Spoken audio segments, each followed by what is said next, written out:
আলহামদুলিল্লাহ অনেকদিন পর মাছ ধরলাম। এই মাছগুলো একটি খালের মধ্যে, গ্রামের খালগুলোর মধ্যে যে মাছগুলো পাওয়া যায় সেই মাছগুলো এখানে আছে। কই, টাকি এবং ছোট বড় অনেক মাছ আছে। অবশ্যই এগুলো অল্প একটু পানির মধ্যে আমি পেয়েছি। এখানে কিছু লাকড়ি বা ডাল ফেলানো ছিল, এর মধ্যে উঠাইলাম। এখন আরও কিছু অংশ বাকি রয়েছে, মাছ ধরতেছি, দেখি কি পরিস্থিতি।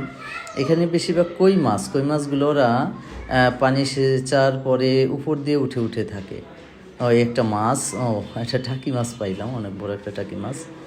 আর কই মাছগুলো বিভিন্ন জায়গায় লেজ দেখা যাইতেছে মাছের, মনে হয় কই মাছ। দেখি, কই মাছ পেলাম একটা, আলহামদুলিল্লাহ। এই মাছগুলো আসলে ময়লা আবর্জনার মধ্যে ঢুকে থাকে। কই মাছগুলো উপরে, পানির মধ্যে বেশি পাওয়া যায় না, উপরে থাকে। ওই একটা কই মাছ পেলাম, আলহামদুলিল্লাহ।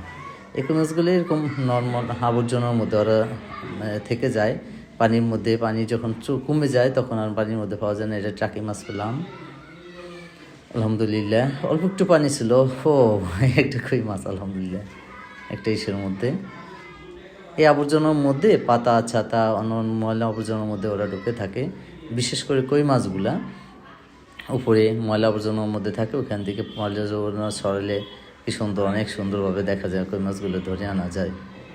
আলহামদুলিল্লাহ বেশ কিছু মাছ পেয়েছি। এইটা বর্ষার সিজনে ভরে যায় এই খালটা, একটি ছোট্ট একটি খাল, গ্রামের পাথার অঞ্চল দিয়ে বেশ কিছু মাছ পেলাম, আলহামদুলিল্লাহ।